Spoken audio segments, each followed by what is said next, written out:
Two Wrongs, Francis Scott Fitzgerald, Chapter 1. Look at those shoes, said Bill. $28. Mr. Brancusi looked purty, made to order. I knew you were a great swell.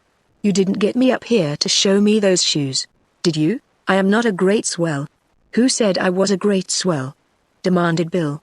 Just because I've got more education than most people in show business, and then, you know, you're a handsome young fellow, said Brancusi dryly. Sure, I am compared to you anyhow.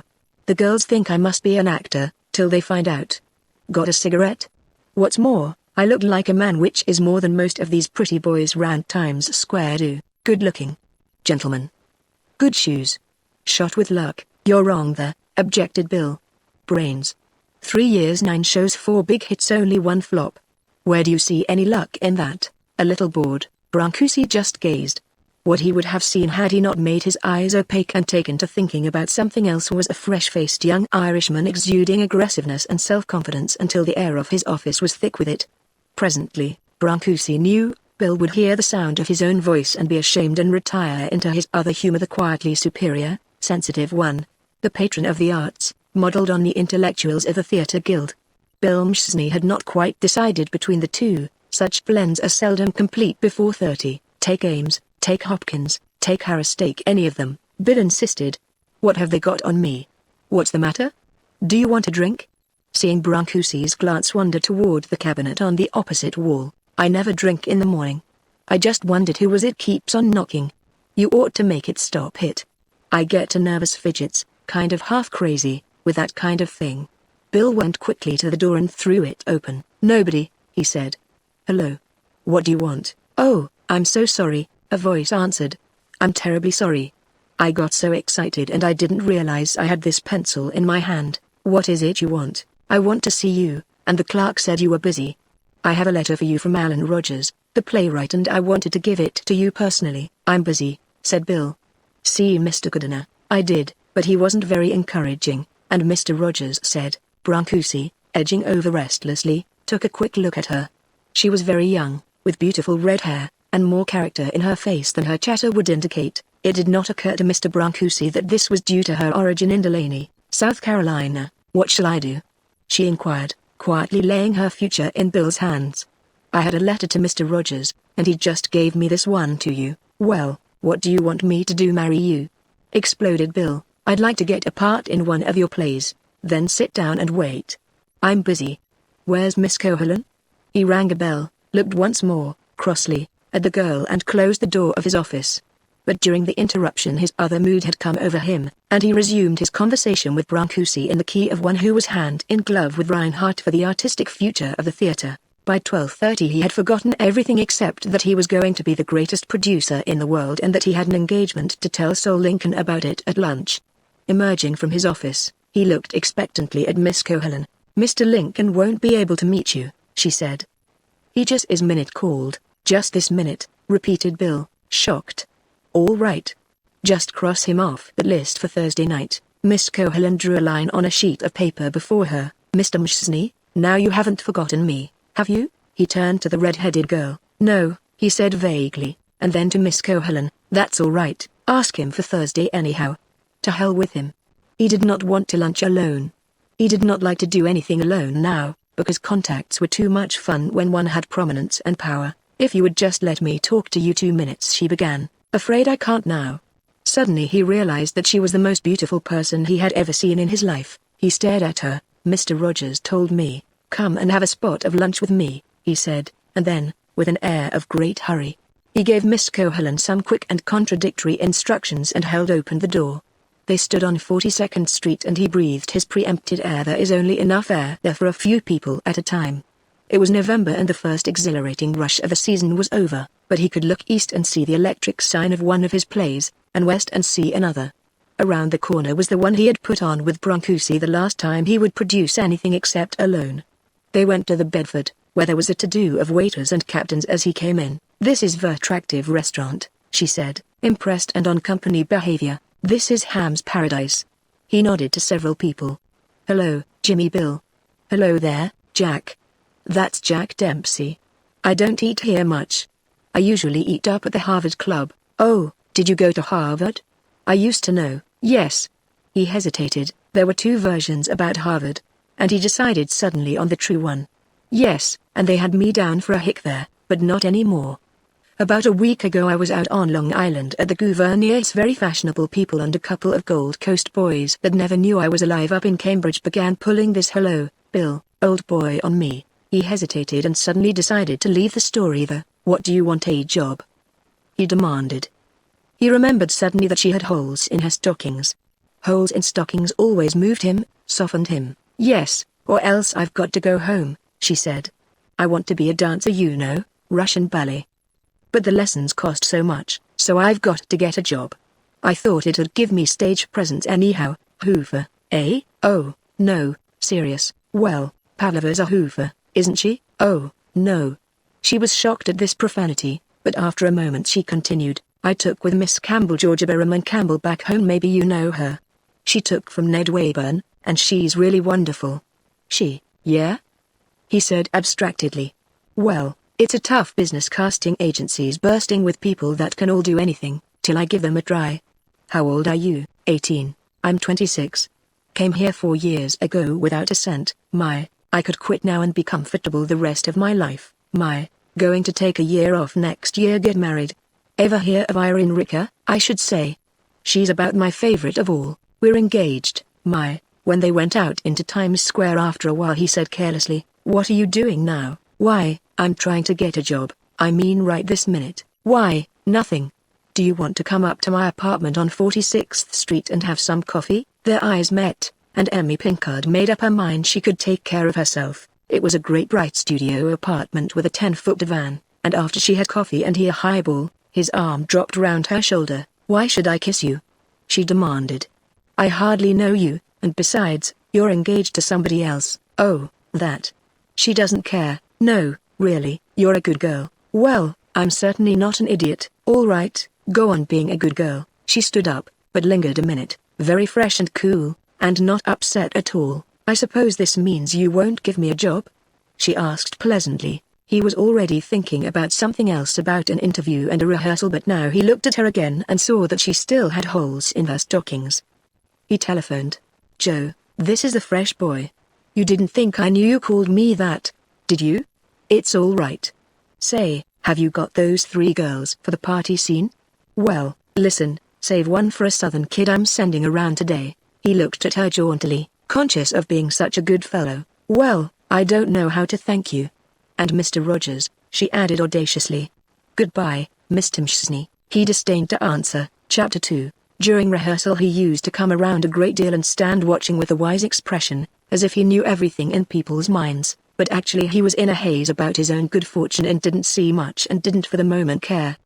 He spent most of his weekends on Long Island with the fashionable people who had taken him up. When Brancusi referred to him as the big social butterfly, he would answer, "Well, what about it? Didn't I go to Harvard? You think they found me in a Grand Street apple cart, like you?"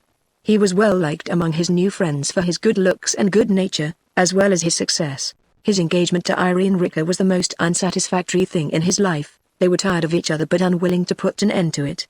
Just as, often, the two richest young people in a town are drawn together by the fact, so Bill Mchesney and Irene Ricker, born side by side on waves of triumph, could not spare each other's nice appreciation of what was due such success. Nevertheless, they indulged in fiercer and more frequent quarrels, and the end was approaching. It was embodied in one Frank Lellin, a big, fine-looking actor playing opposite Irene. Seeing the situation at once, Bill became bitterly humorous about it. From the second week of rehearsals there was tension in the air. Meanwhile Amy Pinkard, with enough money for crackers and milk, and a friend who took her out to dinner, was being happy. Her friend, Easton Hughes from Delaney, was studying at Columbia to be a dentist. He sometimes brought along other lonesome young men studying to be dentists, and at the price, if it can be called that, of a few casual kisses in taxicabs, Amy dined when hungry. One afternoon she introduced Easton to Bill Mchesney at the stage door, and afterward Bill made his facetious jealousy the basis of their relationship. "I see that dental number has been slipping it over on me again." "Well, don't let him give you any laughing gas is my advice." Though their encounters were few, they always looked at each other. When Bill looked at her he stared for an instant as if he had not seen her before, and then remembered suddenly that she was to be teased. When she looked at him she saw many things: a bright day outside, with great crowds of people hurrying through the streets, a very good new limousine that waited at the curb for two people with very good new clothes, who got in and went somewhere that was just like New York, only away, and more fun there. Many times she had wished she had kissed him, but just as many times she was glad she hadn't, since, as the weeks passed, he grew less romantic, tied up, like the rest of them, to the play's laborious evolution. They were opening in Atlantic City. A sudden moodiness apparent to everyone came over Bill. He was short with the director and sarcastic with the actors. This, it was rumored, was because Irene Ricker had come down with Frank Llewellyn on a different train. Sitting beside the author on the night of the dress rehearsal, he was an almost sinister figure in the twilight of the auditorium, but he said nothing until the end of the second act, when, with Llewellyn and Irene Ricker on the stage alone, he suddenly called, "We'll go over that again and cut out the mush." Llewellyn came down to the footlights. "What do you mean cut out the mush?" he inquired. "Those are the lines, aren't they? You know what I mean, stick to business." "I don't know what you mean." Bill stood up. "I mean all that damn whispering." "There wasn't any whispering. I simply asked." "That'll do, take it over." Llewellyn turned away furiously and was about to proceed, when Bill added audibly, "Even a ham has got to do his stuff." Llewellyn whipped about. "I don't have to stand that kind of talk, Mr. Mchesney." "Why not? You're a ham, aren't you? When did you get ashamed of being a ham? I'm putting on this play and I want you to stick to your stuff." Bill got up and walked down the aisle. "And when you don't do it, I'm going to call you just like anybody else." "Well, you watch out for your tone of voice. What'll you do about it?" Llewellyn jumped down into the orchestra pit. "I'm not taking anything from you," he shouted. Irene Ricker called to them from the stage, "For heaven's sake, are you too crazy?" And then Llewellyn swung at him, one short, mighty blow. Bill pitched back across a row of seats, fell through one, splintering it, and lay wedged there. There was a moment's wild confusion, then people holding Llewellyn, then the author, with a white face, pulling Bill up, and the stage manager crying, "Shall I kill him, Chief? Shall I break his fat face?" And Llewellyn panting and Irene Ricker frightened. "Get back there!" Bill cried, holding a handkerchief to his face and teetering in the author's supporting arms. "Everybody get back! Take that scene again, and no talk. Get back, Llewellyn!" Before they realized it, they were all back on the stage, Irene pulling Llewellyn's arm and talking to him fast. Someone put on the auditorium lights full and then dimmed them again hurriedly. When Emmy came out presently for her scene, she saw in a quick glance that Bill was sitting with a whole mask of handkerchiefs over his bleeding face. She hated Llewellyn and was afraid that presently they would break up and go back to New York. But Bill had saved the show from his own folly, since for Llewellyn to take the further initiative of quitting would hurt his professional standing. The act ended and the next one began without an interval. When it was over, Bill was gone. Next night, during the performance, he sat on a chair in the wings in view of everyone coming on or off. His face was swollen and bruised, but he neglected to seem conscious of the fact and there were no comments. Once he went around in front, and when he returned, word leaked out that two of the New York agencies were making big buys. He had a hit, they all had a hit. At the sight of him to whom Emmy felt they all owed so much, a great wave of gratitude swept over her. She went up and thanked him. "I'm a good picker, redhead," he agreed grimly. "Thank you for picking me." And suddenly Emmy was moved to a rash remark. "You've hurt your face so badly," she exclaimed. "Oh, I think it was so brave of you not to let everything go to pieces last night." He looked at her hard for a moment and then an ironic smile tried unsuccessfully to settle on his swollen face. "Do you admire me, baby?" "Yes, even when I fell in the seats." "Did you admire me? You got control of everything so quick. That's loyalty for you. You found something to admire in that fool mess." And her happiness bubbled up into, "Anyhow, you behaved just wonderfully." She looked so fresh and young that Bill, who had had a wretched day, wanted to rest his swollen cheek against her cheek. He took both the bruise and the desire with him to New York next morning. The bruise faded, but the desire remained.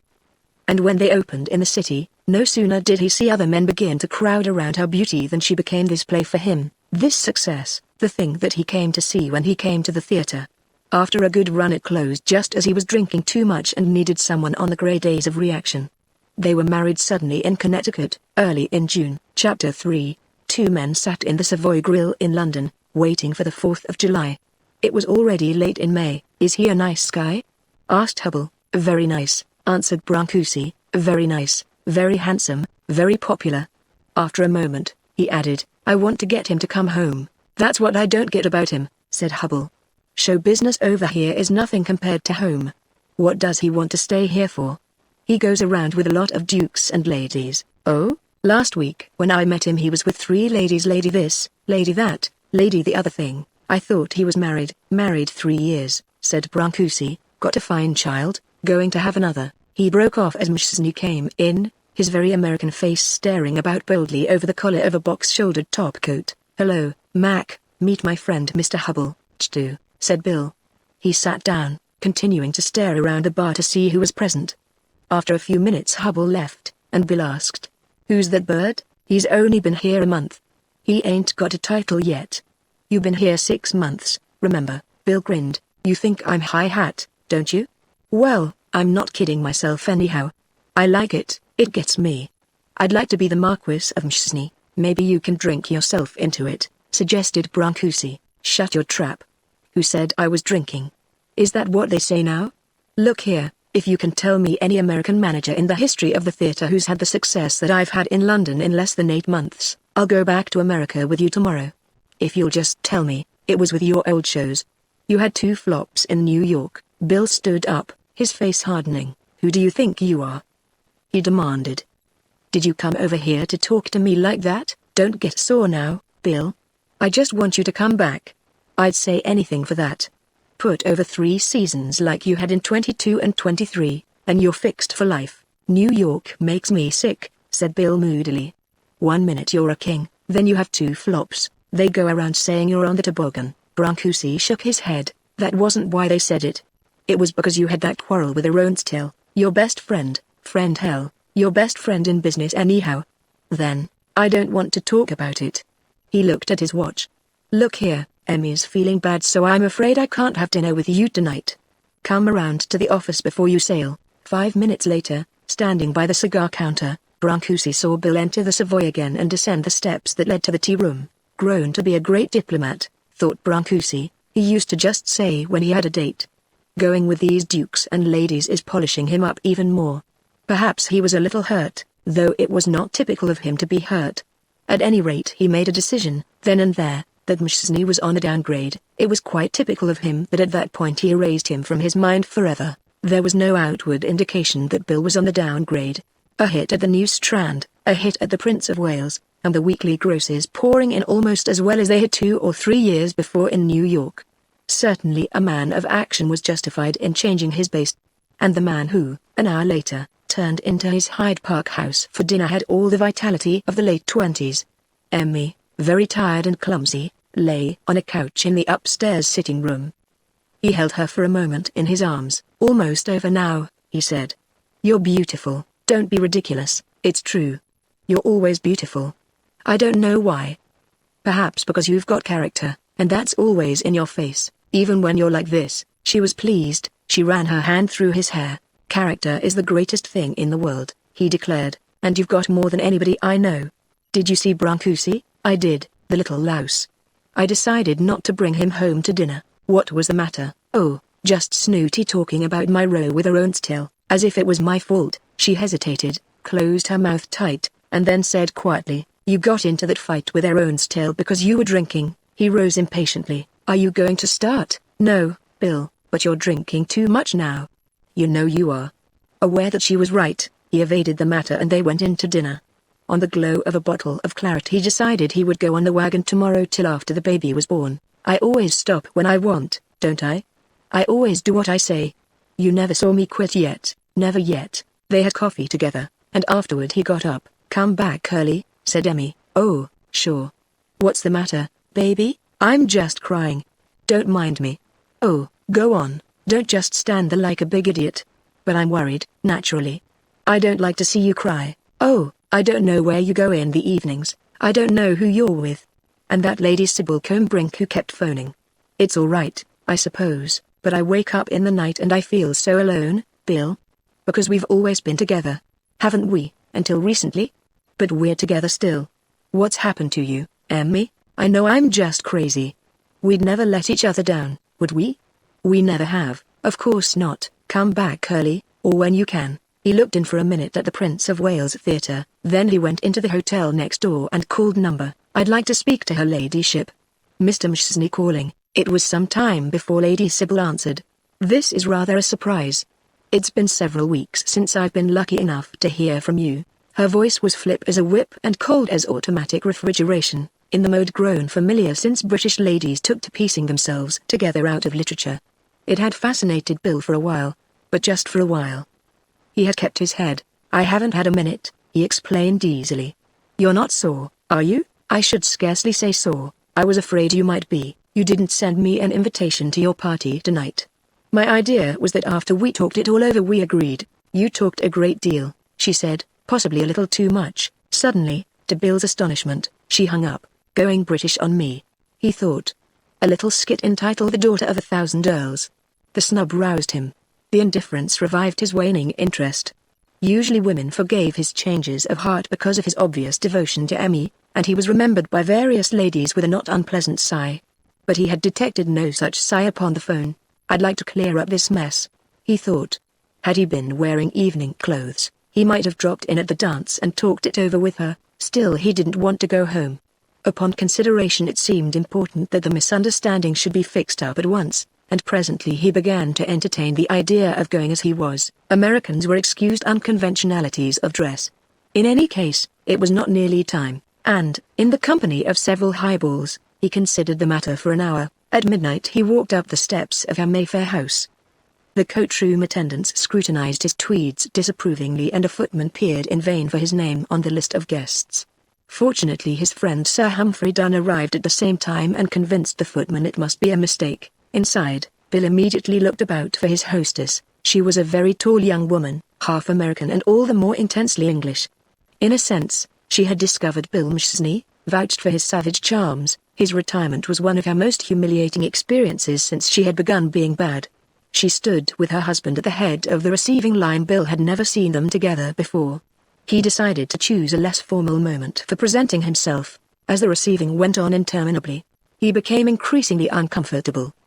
He saw a few people he knew, but not many, and he was conscious that his clothes were attracting a certain attention. He was aware also that Lady Sybil saw him and could have relieved his embarrassment with a wave of her hand, but she made no sign.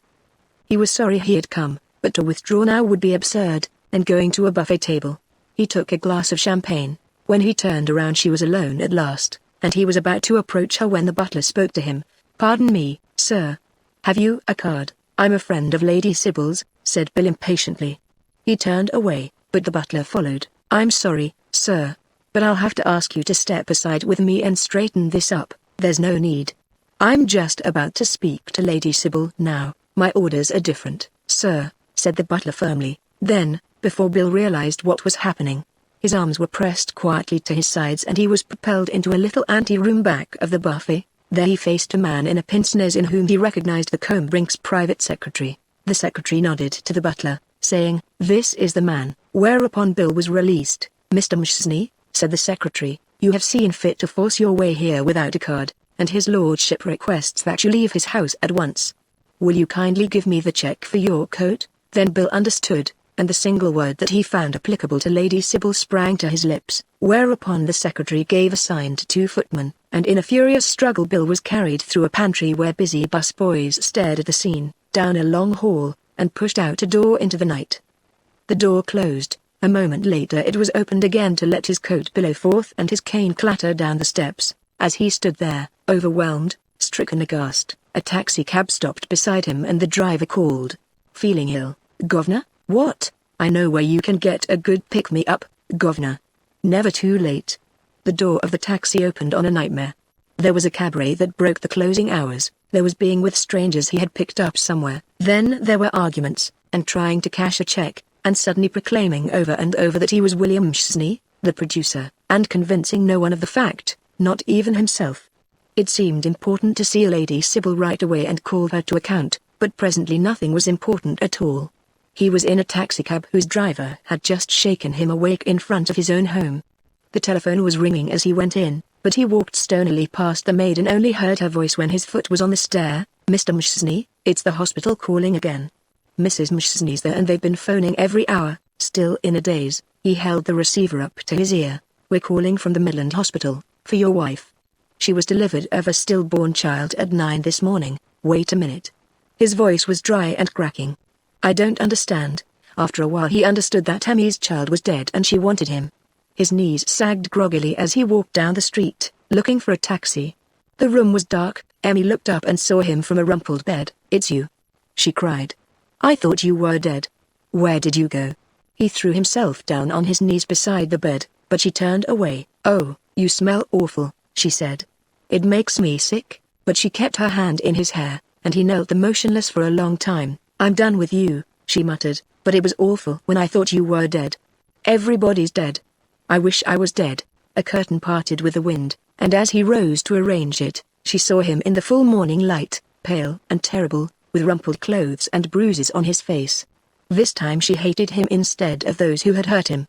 She could feel him slipping out of her heart, feel the space he left, and all at once he was gone, and she could even forgive him and be sorry for him.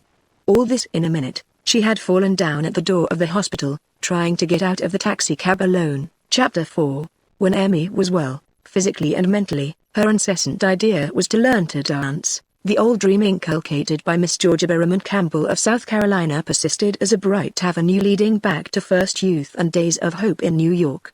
To her, dancing meant that elaborate blend of tortuous attitudes and formal pirouettes that evolved out of Italy several hundred years ago and reached its apogee in Russia at the beginning of this century. She wanted to use herself on something she could believe in, and it seemed to her that the dance was woman's interpretation of music. Instead of strong fingers, one had limbs with which to render Tchaikovsky and Stravinsky, and feet could be as eloquent in Chopiniana as voices in the ring. At the bottom, it was something sandwiched in between the acrobats and the trained seals. At the top it was Pavlova and art. Once they were settled in an apartment back in New York, she plunged into her work like a girl of 16, 4 hours a day at bar exercises, attitudes, sorts, arabesques and pirouettes. It became the realest part of her life, and her only worry was whether or not she was too old. At 26 she had 10 years to make up, but she was a natural dancer with a fine body and that lovely face. Bill encouraged it. When she was ready he was going to build the first real American ballet around her. There were even times when he envied her absorption, for affairs in his own line were more difficult since they had come home. For one thing, he had made many enemies in those early days of self-confidence. There were exaggerated stories of his drinking and of his being hard on actors and difficult to work with. It was against him that he had always been unable to save money and must beg a backing for each play. Then, too, in a curious way, he was intelligent, as he was brave enough to prove in several uncommercial ventures, but he had no theatre guild behind him, and what money he lost was charged against him. There were successes, too, but he worked harder for them, or it seemed so, for he had begun to pay a price for his irregular life. He always intended to take a rest or give up his incessant cigarettes, but there was so much competition now, new men coming up, with new reputations for infallibility, and besides, he wasn't used to regularity. He liked to do his work in those great spurts, inspired by black coffee, that seemed so inevitable in show business, but which took so much out of a man after 30. He had come to lean, in a way, on Emmy's fine health and vitality.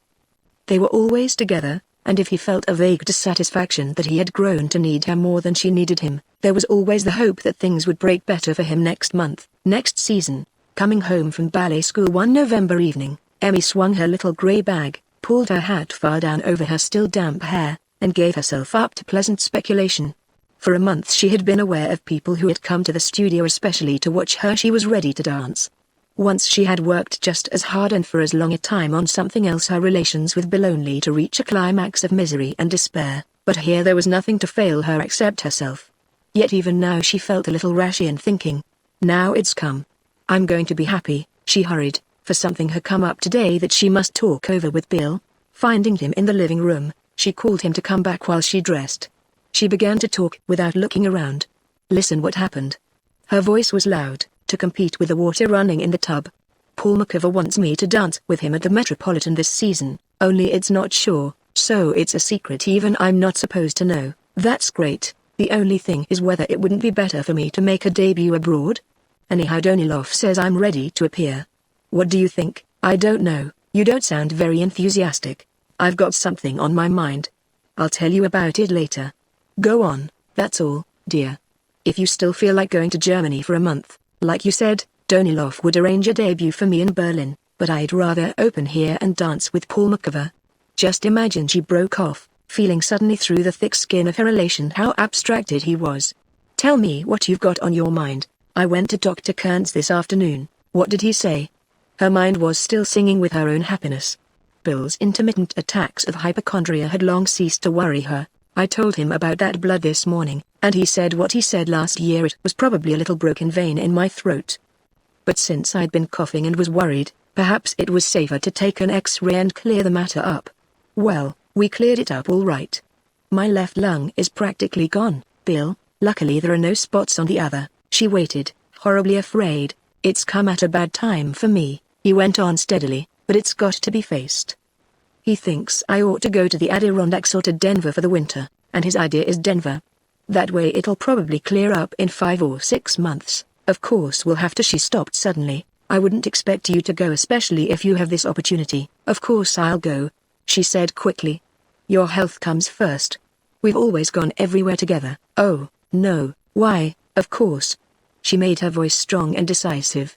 We've always been together. I couldn't stay here without you. When do you have to go? As soon as possible. I went in to see Brancusi to find out if he wanted to take over the Richmond piece, but he didn't seem enthusiastic. His face hardened. Of course there won't be anything else for the present, but I'll have enough, with what's owing. Oh, if I was only making some money. Emmy cried. You work so hard, and here I've been spending $200 a week for just my dancing lessons alone, more than I'll be able to earn for years. Of course in 6 months I'll be as well as ever, he says. Sure, dearest, we'll get you well. We'll start as soon as we can. She put an arm around him and kissed his cheek. I'm just an old parasite, she said.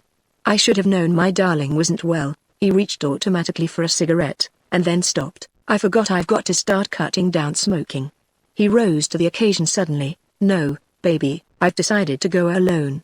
You'd go crazy with boredom out there, and I'd just be thinking I was keeping you away from your dancing. Don't think about that. The thing is to get you well. They discussed the matter hour after hour for the next week, each of them saying everything except the truth, that he wanted her to go with him and that she wanted passionately to stay in New York. She talked it over guardedly with Danilov, her ballet master, and found that he thought any postponement would be a terrible mistake. Seeing other girls in the ballet school making plans for the winter, she wanted to die rather than go, and Bill saw all the involuntary indications of her misery. For a while they talked of compromising on the Adirondacks, whether she would commute by aeroplane for the weekends, but he was running a little fever now and he was definitely ordered west. Bill settled it all one gloomy Sunday night, with that rough, generous justice that had first made her admire him, that made him rather tragic in his adversity, as he had always been bearable in his overweening success. It's just up to me, baby. I got into this mess because I didn't have any self-control. You seem to have all of that in this family, and now it's only me that can get me out. You've worked hard at your stuff for 3 years and you deserve your chance, and if you came out then now you would have it on me the rest of my life. He grinned. And I couldn't stand that. Besides, it wouldn't be good for the kid. Eventually she gave in, ashamed of herself, miserable and glad. For the world of her work, where she existed without Bill, was bigger to her now than the world in which they existed together. There was more room to be glad in one than to be sorry in the other. 2 days later, with his ticket bought for that afternoon at 5, they passed the last hours together, talking of everything hopeful. She protested still, and sincerely, had he weakened for a moment she would have gone. But the shock had done something to him, and he showed more character under it than he had for years. Perhaps it would be good for him to work it out alone, in the spring. They said, then in the station with little Billy, and Bill saying, I hate these graveside partings. You leave me here. I've got to make a phone call from the train before it goes. They had never spent more than a night apart in 6 years, save when Emmy was in the hospital, save for the time in England. They had a good record of faithfulness and of tenderness toward each other, even though she had been alarmed and often unhappy at this insecure bravado from the first. After he went through the gate alone, Emmy was glad he had a phone call to make and tried to picture him making it. She was a good woman, she had loved him with all her heart. When she went out into 33rd Street, it was just as dead for a while, and the apartment he paid for would be empty of him, and she was here, about to do something that would make her happy. She stopped after a few blocks, thinking, why, this is terrible what I'm doing. I'm letting him down like the worst person I ever heard of. I'm leaving him flat and going off to dinner with Danilov and Paul McIver, whom I like for being beautiful and for having the same color eyes and hair. Bill's on the train alone. She swung little Billy around suddenly as if to go back to the station. She could see him sitting in the train, with his face so pale and tired, and no Emmy, I can't let him down, she cried to herself as wave after wave of sentiment washed over her. But only sentiment. Hadn't he let her down? Hadn't he done what he wanted in London? Oh, poor Bill. She stood irresolute, realizing for one last honest moment how quickly she would forget this and find excuses for what she was doing. She had to think hard of London, and her conscience cleared. But with Bill all alone in the train, it seemed terrible to think that way. Even now she could turn and go back to the station and tell him that she was coming, but still she waited, with life very strong in her, fighting for her. The sidewalk was narrow where she stood. Presently a great wave of people, pouring out of the theater, came flooding along it, and she and little Billy were swept along with the crowd. In the train, Bill telephoned up to the last minute, postponed going back to his stateroom, because he knew it was almost certain that he would not find her there. After the train started, he went back and, of course, there was nothing but his bags in the rack and some magazines on the seat. He knew then that he had lost her. He saw the setup without any illusions, this Paul McCover, and months of proximity and loneliness afterward. Nothing would ever be the same. When he had thought about it all a long time, reading Variety and zits in between, it began to seem, each time he came back to it, as if Amy somehow were dead. She was a fine girl, one of the best. She had character. He realized perfectly that he had brought all this on himself and that there was some law of compensation involved. He saw, too, that by going away he had again become as good as she was. It was all evened up at last. He felt beyond everything, even beyond his grief, an almost comfortable sensation of being in the hands of something bigger than himself, and grown a little tired and unconfident, two qualities he could never for a moment tolerate. It did not seem so terrible if he were going west for a definite finish. He was sure that Emmy would come at the end, no matter what she was doing or how good an engagement she had.